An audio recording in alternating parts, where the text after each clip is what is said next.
if you were to, break a leg or have a shoulder surgery, soon after, you're going to see a physical therapist and you're going to start rehab, for whatever happened. So my question today is, what is rehab? Essentially, it is strengthening a, weakened area of the body, gaining a range of motion back, essentially trying to, accelerate recovery, right? If you have a shoulder surgery, you're going to have to do a lot of rehab to make sure that, the shoulder doesn't stiffen up and you can keep, a fairly good range of motion throughout the shoulder. And obviously, you don't want it to weaken and, whatever. So, as a lot of you guys know, if you've been watching, I had a lower back flare up the other day, and it's kind of interesting within the lifting community. I know so many people that would, injure their back deadlifting, and then they say, well, I hurt my back doing this, I'm never going to do that again. And so a lot of people don't deadlift because, they hurt their back. Well, what if we can turn that around and rehab the lower back? And, how do injuries happen? What is an injury? Essentially, it is a specific part or area of the body that is underdeveloped, unprepared, essentially not ready for the load or the stress that was placed upon it, and something gave. Something was strained, something was pulled, something popped, and a lot of that is because it was not prepared for the stress that it was, put through.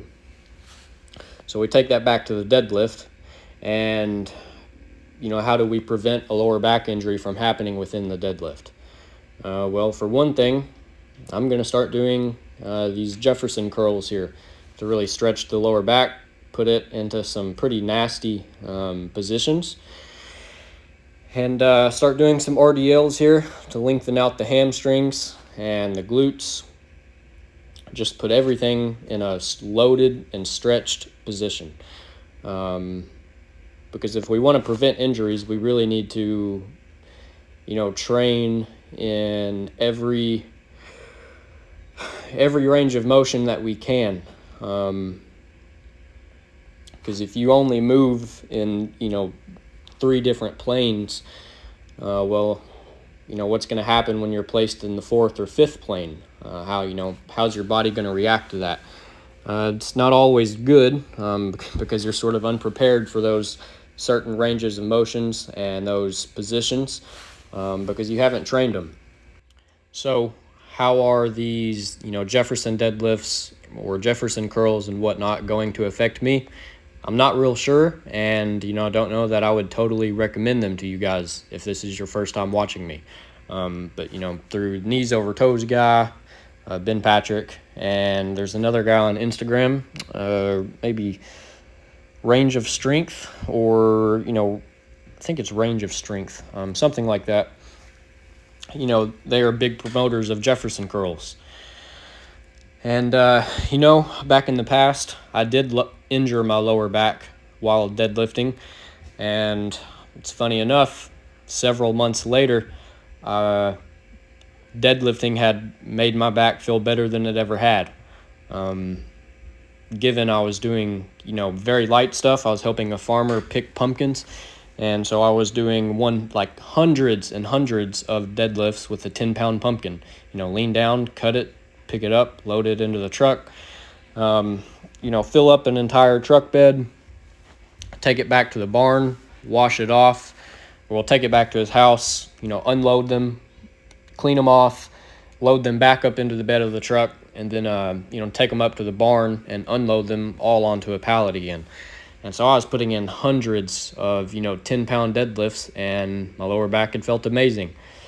And another thing, if you stay away, here's my philosophy behind this.